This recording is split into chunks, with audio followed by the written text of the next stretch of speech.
Vikes, they lose a gut-wrencher to the Lions. Final score, 31-29. Breaking it all down next. Locked On Vikings postcast.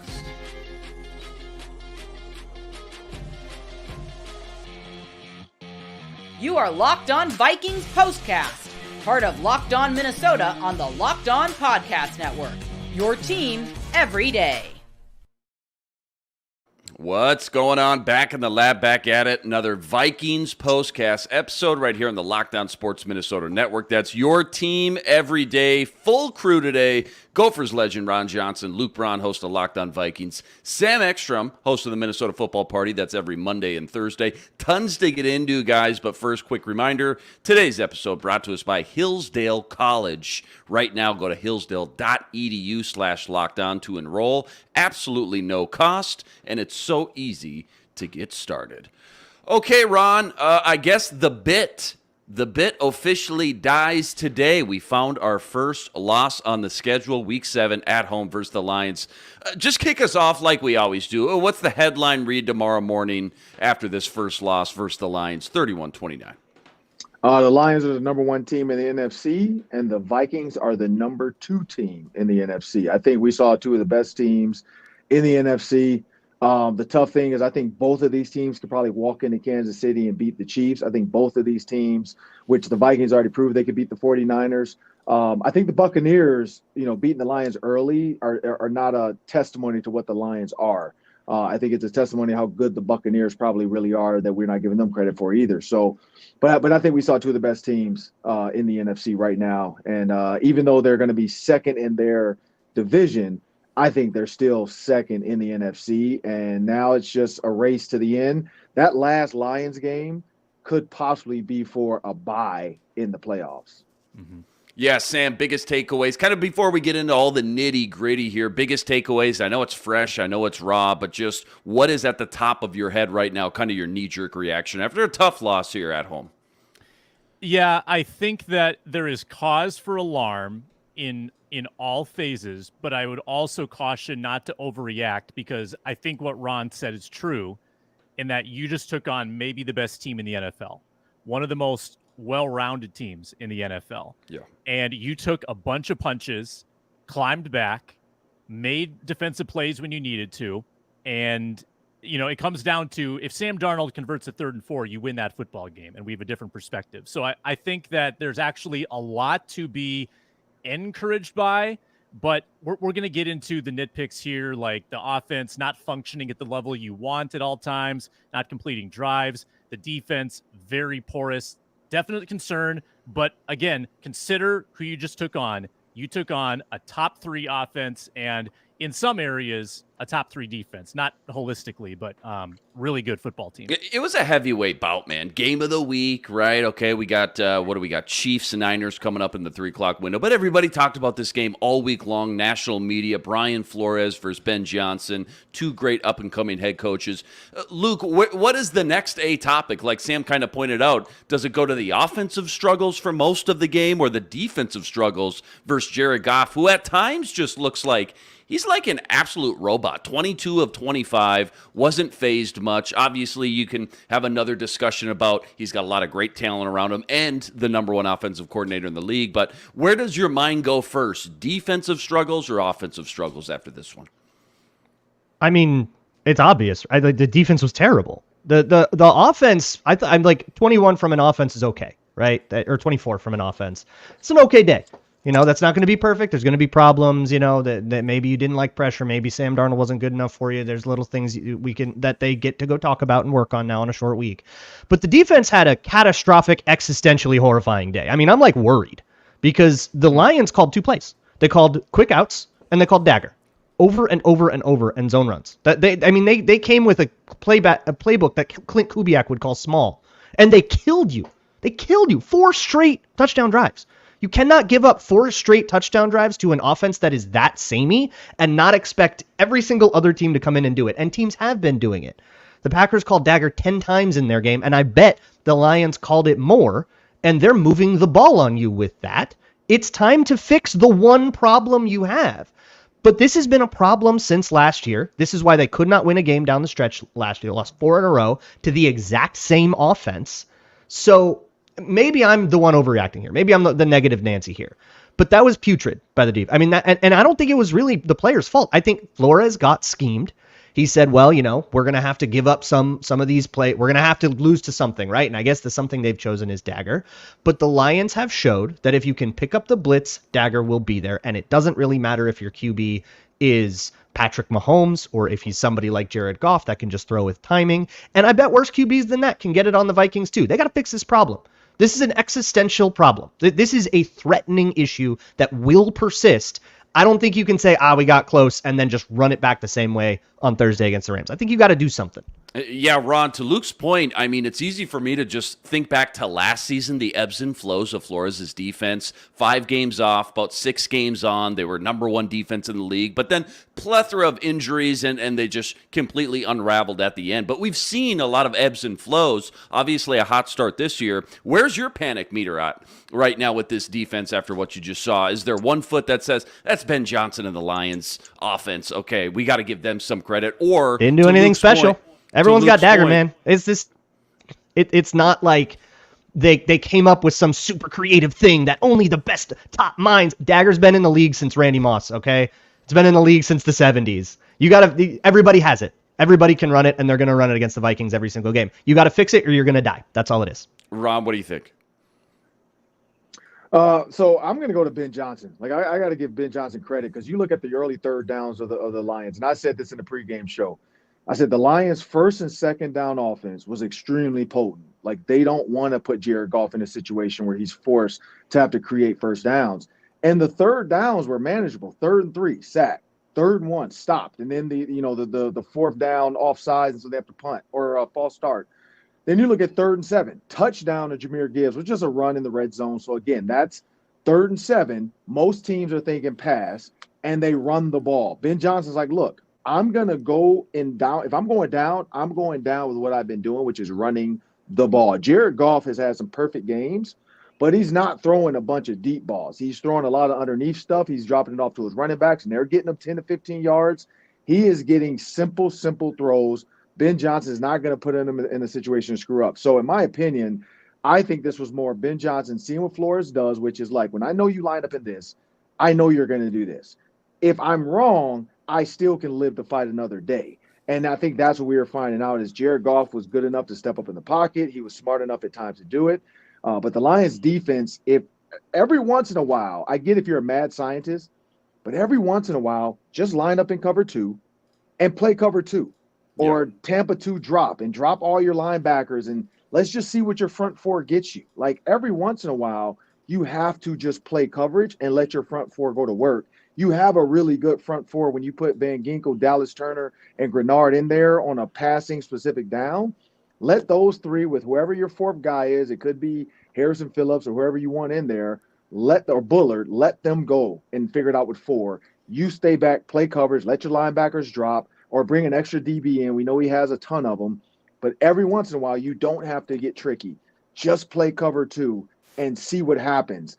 Play a little bit of cover 2 man. See what happens. I think Flores gets he not say he read his own headlines, but he got too creative. And sometimes creativity, if one thing falls, everything falls. Like the touchdown was just Gilmore. I don't know what the hell Gilmore was doing, but Gilmore falling on a receiver giving him a basic nod.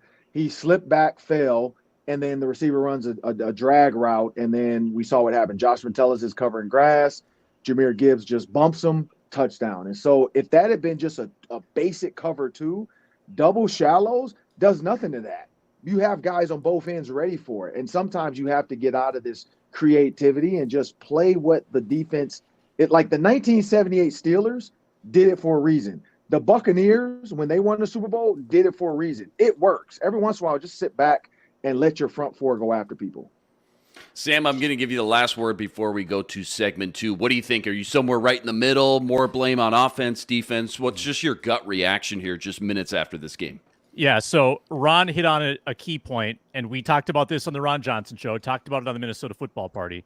Lions have the best early down offense in the league statistically. Yards per play statistically. First down, best in the league. They have one of the shortest third down to go percentages in the league. Look at the 4 consecutive touchdown drives. They had 1 third down conversion on the 3 in the second quarter total on 3 drives, and it was the touchdown. I believe that was the one to Raymond. Then in the third quarter, had a couple third down conversions on that drive, including kind of the gutsy run call up the middle where they gave it to Gibbs on against the right look. I think it was probably 4 down territory for Campbell, and they converted that time. But the Lions got you in the early downs, and I think it's concerning, too, that you finally faced a team that had a committed run game and had the flexibility to run the ball for 4 quarters. Like a lot of teams just couldn't run the ball against the Vikings because they were behind, right? You actually faced a team that had motivation to run the ball for 4 quarters with a good offensive line, and you got steamrolled to some extent. That is concerning, as well as what Braun's talking about with the pass defense. So again, this was the biggest test that arguably that you will face in a while. This is an unbelievable offense. You failed the test. You've got a chance to get them now in 10 weeks in week 18. So you got some growing up to do. You got a short week. You got to bounce back. But they did not pass this exam whatsoever. Yeah, well said. All right, plenty more to get into, including the Coach's Corner. That's all coming up right after this. Quick reminder, today's episode brought to you by Hillsdale College. Time is our most precious commodity, so don't waste it scrolling through the same mind-numbing content for hours and hours. Right now, our sponsor, Hillsdale College, they're offering more than 40 free courses. That's right, 40 free online courses, including Introduction to Free Market Economics and The Rise and Fall of the Roman Republic. All of Hillsdale's courses are self-paced so that you can start whenever and tune in wherever. Plus, you can go deeper with readings, quizzes, discussions, or just enjoy their daily lectures. Right now, go to hillsdale.com/lockedon to enroll. There's absolutely no cost, and it's so easy to get started. Hillsdale.edu/lockedon to register and sign up today. This episode is also brought to us by BetterHelp. When your schedule is packed with work, projects, and more, easy to let your priorities start to slip, even when you know what makes you happy. But when you feel like you got no time for yourself, non-negotiables like therapy, they're more important than ever. If you start thinking about therapy, it's time to get BetterHelp a try. Entirely online and designed to be convenient, flexible, and suited for your schedule. All you got to do, fill out a brief questionnaire, you get matched up with a licensed therapist, and you can switch therapists at any time for no additional charge. Never skip therapy with BetterHelp. Go to visit BetterHelp.com/lockedon today to get 10% off your first month. That's BetterHelp, HELP.com/lockedon. Okay, easy to look back and critique, especially right after the game. The 2-point conversion, a lot of people are going to talk about. Obviously, you'd love to have that back. But we always talk about, especially leading up to this game, Luke and I specifically talked about these types of games, they come down to like 2 or 3 plays sometimes. Both teams know each other so well. What other play or two, just right now, fresh off this one 15 minutes ago, still is really sticking out to you that you're going to be thinking about going to bed? The Grenard strip sack fumble. That was so close to a strip sack fumble, I should say. That one's really sticking out to me. But Ron, what do you think? What's another play outside of the 2-point conversion, or maybe it is the 2-point conversion, that's really sticking out to you that said, oh man, if we just had this one back? Yeah, I'm looking at, so I think, Sam, you just brought this up. So in the first quarter, the Vikings only had, or the Lions only faced 2 third downs. In the second quarter, they faced 1, which was the run by Jahmyr Gibbs in the red zone. That was the touchdown. In the third quarter, here's the 2 third downs in the third quarter that stick out to me. 3rd and 9, 13-yard pass to Khalif Raymond. 3rd and 6, 21-yard TD to Khalif Raymond. Guess who was covering him on both plays? The same person, Gilmore. So at some point, you have to realize the coaches are like, hey, screw what's going on over here. Gilmore can't cover Khalif Raymond. Let's stick with this. If they're going to give us a man look, let's do it. Like, that's what is getting to me. And I see in the chat, Smith22 Vikings says, didn't like seeing Gilmore fall on the ground. I don't think Gilmore likes seeing Gilmore fall on the ground. Probably. And so when you think about that, that was 2 times where Khalif Raymond attacked Stephon Gilmore, just knowing. And Jared Goff probably had an alert like, hey, look, if this, like, or Ben Johnson might say, hey, look, if we got Gilmore on Raymond, Don't be afraid to stick with Raymond on this play. Don't force it into St. Brown or don't force it in to wherever else. And they attacked them twice. That was the only 2 third downs they faced in the third quarter. And for me, that sticks out to me. At some point, again, like I said, if you're showing a man look based off the pre-snap motion or the shift or whatever, get out of it. Go back to a zone. And because if Gilmore stays here and Josh Metellus stays over here and Byron Murphy doesn't have to cross, or I forgot who the other person was, you don't have that. You just have 2 guys running to get covered up, and they stop in zone. They're going to stop, but when they stop to catch the ball on the shallow, they're just going to turn up and get 2 yards, and you stop them, 4th down, they kick the field goal. I think that's the big difference there. Sam, let's go to the coach's corner. Again, plenty of time to discuss all this stuff, all the nitty-gritty, all the nuts and bolts on the football party tomorrow morning, Thursday morning. Coach's corner, though, a lot of timeouts right away. First of all, a lot of penalties on both sides right away. It's quite the circus the first 10 minutes. But just give me your favorite or least favorite thing you saw from the coaching staff that you think had a big impact, swung this game, swung the outcome, a challenge, a timeout, a play call, whatever it may be. You touched on it. I was bothered by the timeouts in the first half. I know that that's the half where you're a little more liberal about using those, but it annoyed me that they didn't have any leg to stand on in the final 30 seconds because you've got one of the best field goal kickers in the league all of a sudden who could probably jack one up from 60. You're only going to need 30 yards to give him a chance at the end of the half, and you had no timeouts. And I know Johnny Munt dropped it. That wasn't great, but they didn't have a timeout in their back pocket, and they used, I think, one on offense, one on defense, and lost one in a challenge. I thought it was a bad challenge. I saw one replay. I knew that was not gonna be reversed. So I didn't love the timeout management in the first half. A little bit of a nitpick. But I think the execution today, I'll let Braun cook on the defense. I thought offensively the execution today was not so much KOC, more on Darnold and his decision-making or lack thereof on some big downs, third downs, either missing receivers. How about the interception? I mean, what a big swing in the game. Vikings are driving to possibly take the lead. Aaron Jones getting out of the backfield wide open, opposite side of the field. Darnold gets tunnel vision for Addison, throws a pick to Brian Branch. That's a huge swing play in the game. Lions pick it. They score on the ensuing drive. Luke, I just want to ask you about this defense. I know you're fired up, obviously. Poor performance. That goes without saying. How do you think they did as far as getting pressure on Jared Goff today? Because number 1 in the league in sacks and pressures coming in. Felt like for 55 minutes sandwiched in that game, they got no pressure, and then right at the end, I mean, I'm looking at the box score numbers for the first time right now. 4 sacks on them for 33 yards, so clearly that did get to him. A lot of that, again, those last 5-6 minutes. How do you think they did as far as pressuring Jared Goff, who, again, just kind of lit him up 22 of 25 on the day, had a lot of time back there in the pocket? Lions have a good O-line. So you can't rely on winning one-on-ones. Yeah. And when that team in particular then goes max protect, they bring in running backs, they bring in tight ends. Yeah. It's hard to blitz on that too. So you end up in these situations where you've sent 6, maybe even 7, or it's 6, but Van Ginkel's dropping into coverage. You have these 0 looks, one-on-ones. And basically every coverage that this is the dagger issue.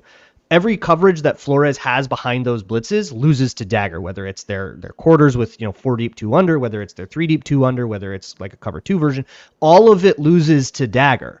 So you can just go max protect and do dagger. I kid you not, they did that every other play. Every other play they did that, and the Vikings didn't have an answer. The answer is to not blitz, but then you're rushing 4 against a good O-line, so that's kind of tough. So it's a rock and a hard place when people can't win, and that's what you get when you have a really, really good O-line with Taylor Decker and Penei Sewell, when you have those bookend tackles especially.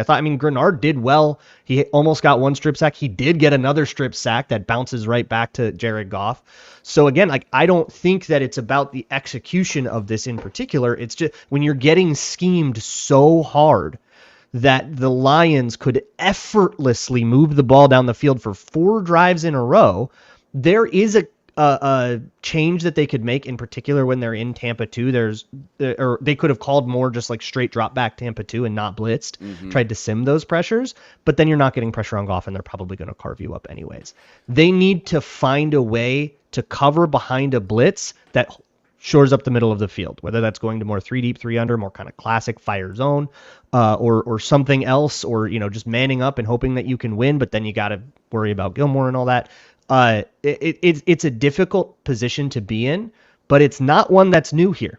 It's not one that's new to Flores either. He's been doing this since Miami. They had this same problem the last 2 times they played the Lions. It's now 3 games in a row that the Lions have hung at least 30 on you doing this exact same thing. It's time to figure it the heck out. Okay, but are you upset? Are you worried? We can't tell. Well, here's the deal. Everybody's going off about they used a timeout when they shouldn't have, or this penalty, or this ref call that they're mad at. All these little things, the 2-point conversion, all these little things. When you lose by 2, every little thing could have swung the game. How about the big thing? You gave up 31 points. How about the thing that cost 28 of them? That's the problem. Everything else is window dressing. Yeah. Yes. It did not feel like Detroit went on 3rd down, like 4 of 10, 4 of 11. Didn't it feel way worse than that? 4 of 10. But the 4 were huge. They didn't have a lot of 3rd downs, to be honest, in the game, but they were just so good on early downs. Ran the ball, passed the ball, protected well.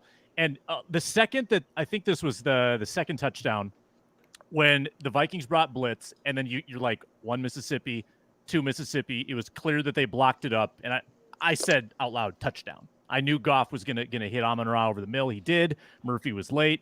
The defense has some soul searching. That one wasn't on Murphy, by the way. I can't let that. He was the closest one. It wasn't in his zone at all. That was on either Bynum or Metellus. Someone was supposed to rotate different. No, it was a bust. You're right. He was just the one who had the recovery opportunity and didn't get there. I like that it's a short week, though. I like that they get to turn it around, play Thursday night. Well, let's talk about that coming up next. Couple minutes left. Vikes, Hey, Rams, Sam, short and one week. thing, one thing I did want to go ahead. say, because you brought up 4 for 10, it technically was 4 for 9. The 3rd and 13 was a kneel to kick a field goal. So I would even say 4 for 9 on that. Like that you take that 1/10 one away, which makes it feel a little bit worse. You're just like what's going on? And then the ones they stopped them on was a 3rd and 26. Like the only 2 valuable I would say is that 3rd and 3 and 3rd and 1. The 3rd and the 3rd and 6 with the sack. But the 3rd and 26, that's another one where you can say, well, did you really do anything, or was just like it was a long field?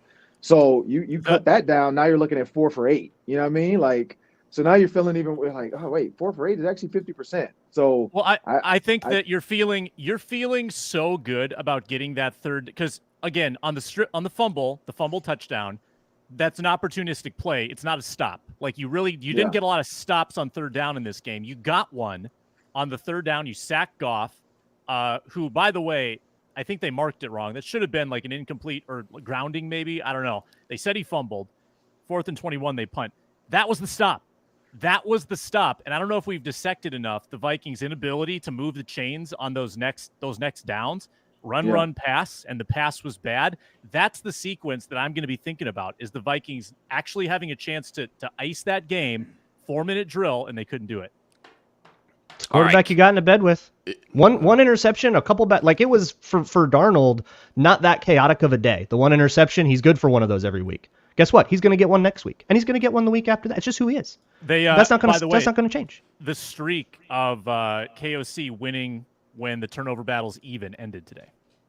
Ooh, it's devastating. No. Oh, I got a fun stat before we go to segment 3. The Vikings now have the most sacks through 6 games, going back to the 2000 Vikings. The 2000 Vikings. There you go. All right, KOC versus McVay. That's all coming up right after this. Quick reminder, today's episode also brought to us by FanDuel, America's #1 sportsbook. And now for a limited time, FanDuel's giving you a chance at a huge return, $200 in bonus bets, guaranteed with your first $5 wager. When you get the hunch in the middle of a game, you can check out the latest stats, you can view live play-by-play, and so much more. All on the same page where you place your bets. Again, $200 in bonus bets guaranteed when you place your first $5 bet. Go check it all out over at FanDuel.com. And while you're there, get in on some Monday Night Football doubleheader action tomorrow. Ravens-Bucks. Current line, Ravens by 4.5. Game 2, Chargers versus Arizona. Chargers by 2.5 on the road. Over-under for that one, sitting at 43.5. It's all up over at FanDuel.com. Again, check it all out over at FanDuel.com and get $200 in bonus bets guaranteed with your first $5 wager. FanDuel, America's #1 sportsbook, an official sportsbook partner of the NFL.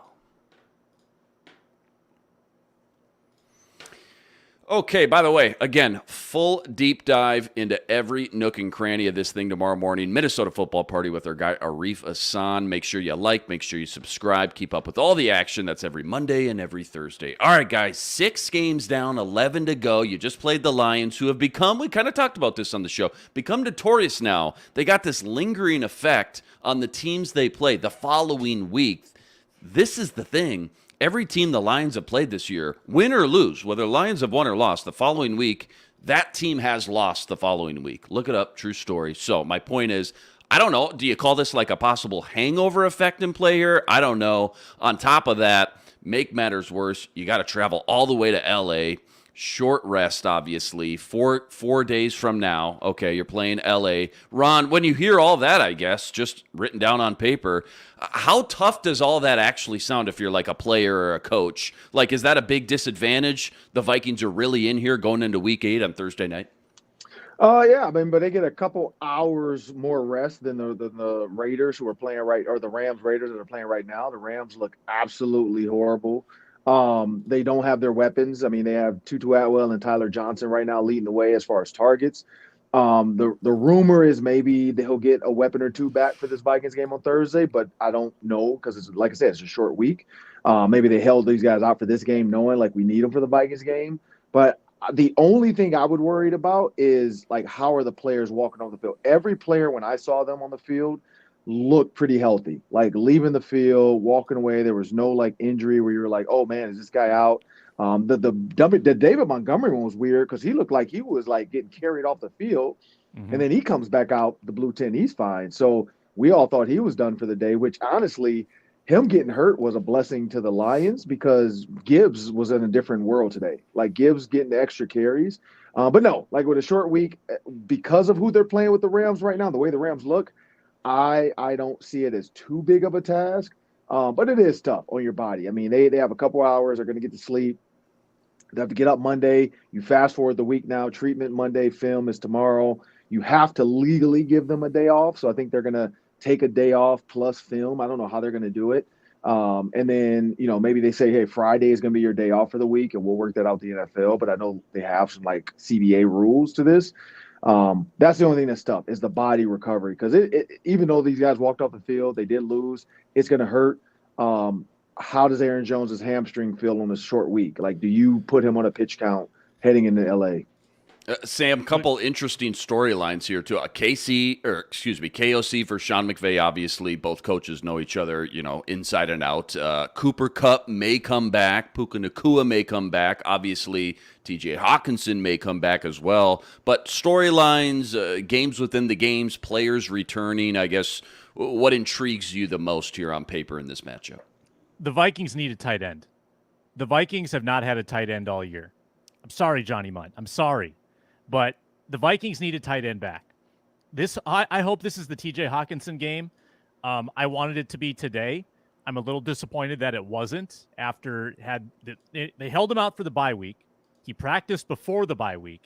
I'm just really surprised that today wasn't the day. And if the rationale is we didn't want him to play 2 games in 5 days, okay. Let's see him on Thursday then. Like, I think the Vikings need a pass-catching option in the middle of the field because they don't have it right now. Johnny Munt with a drop today, 4 catches for 8 yards. Pretty lackluster from TE1. Robert Tonyan has been a non-factor. Josh Oliver's been a non-factor in the passing game. Let's get a tight end in this game and let's see what that might be the wrinkle you need to kind of give you a boost offensively going forward in this season is Hawkinson's return.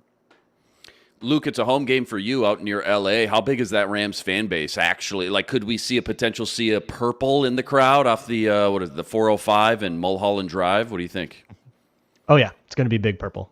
Basically, every Rams game has been dominated by the other team. Chargers is even worse. L.A. is a Raiders city. Always has been. The fact that, like, when all 3 teams were, like, bidding for this, the Raiders were the one team that didn't make it is a catastrophe for this city.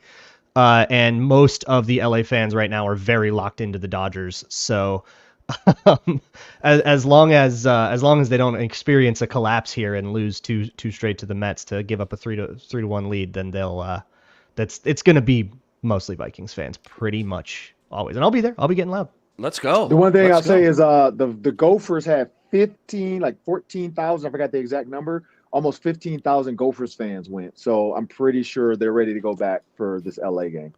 Ron, one more. I know we're wrapping up here. A couple more minutes here. I know you got to go here soon. Just the NFC North, Packers won on a last-second field goal. Lions, Vikes both tied at 5-1. Obviously, Lions own this head-to-head tiebreaker now. You still got to go play one in Detroit at the end of the year. Vikes have, 4 division games left on the schedule. Haven't even played the Bears yet. This whole division, man, it's kind of the talk of the town, talk of the league right now. Historically, best start to a division that we've ever seen. So what do you think about this division now after this game and the outcome? I mean, does it feel even more wide open, or does your panic meter start to, ramp up a little bit, I guess?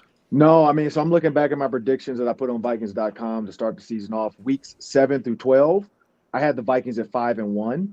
I did have the loss to the Rams. I thought that was probably going to be their loss.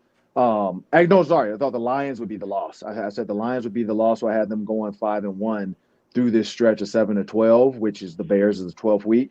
And then you look at the Cardinals to the Lions again. I had them going 4-2. So, I mean, technically 7 through 18, I only had them losing 3 games, which and I have to go back to Vikings.com, but I think it was Lions, and then Packers is how I think I had it going. So I think, and who knows what that's going to look like with the Packers now, because, I mean, they're not looking great. They're not looking bad, but I just feel like the Vikings have their card. So this could be still a 4-loss team. These are the losses I already kind of accounted them for. And I think they have 3 more coming. Sam, knee-jerk reaction, NFC North, or any big takeaways here? I know we're scoreboarding watching. See you, Ron. Take care, Ron. We'll see Ron on Thursday on the football party. Week 7, round the league, anything? I know we got about a minute or 2 left before we wrap up. Anything sticking out? Or just NFC North? I mean, Packers win versus the Texans on a last-second field goal. Yeah. I mean, all I'm doing is keeping an eye on a red zone during the game. So not in great detail, but the division, this loss hurts by the Vikings on a number of fronts. But think about having a 2-game lead in the conference, not just the division, the conference, with the tiebreaker in hand. Now you're tied for the division and conference. You've lost the tiebreaker. Therefore, you've lost the lead in those 2 areas. And you're half a game ahead of Green Bay. You're 1 game ahead of Chicago. The Vikings could go from first to worst in a matter of weeks if they hit a slump. Now, I'm not mailing in the season by any means. Shouldn't do that. Super Bowl teams like the 49ers, they had a huge lull in the middle of last year, right? This happens. This is part of the ebbs and flows. But when there's only 1 bye, if you think you're going to get a bye, if you want to get a bye, there's really no opportunity for stubbing your toe games like Thursday night against the Rams. You got to win the games you're supposed to win after the Rams. Mini bye, schedule lightens up. There are still wins out there, Vikings fans. This was a tough opponent. Might have exposed you in some ways. Got to lick your wounds and get back at it. I will say, just pulled up the strength of schedule the rest of the way. Bears, Packers, Lions, all top 10 toughest schedules from here on out. Vikings, on the other hand, 23rd toughest, so 9th easiest, I guess, is the other way to look at that after playing. The Niners, Texans, Packers on the road, Jets in London. That was a home game. Lions once as well. So, yeah, I think we talked about this on Monday. The best teams play their best in November and December. Can't wait to see what all this looks like come December. It really feels like this whole thing, one way or another, is going to come down to the absolute wire. Final week of the season, Vikes at Detroit, January 15th, Week 18. Nick Mullins versus Hendon Hooker for all the marbles. Calling it now. Can't script it any better than that right there. All right, Vikes lose a gut-wrencher to the Lions, 31-29. They drop to 5-1. We finally found our first loss on the schedule. Huge shout-out to all the everydayers out there that always make us your first listen. Check out all of Ron's work every Tuesday. That's the Ron Johnson Show. Luke, always killing it every day over at Locked On Vikings, plus Sam Ekstrom. He babysits all of us on the Minnesota Football Party. That's every Monday, every Thursday. Brand new episode tomorrow, live, 11 a.m. Make sure you like this video. Subscribe to the channel if you haven't already. We'll see you right back here Thursday night after Vikes Rams. But until then, signing out.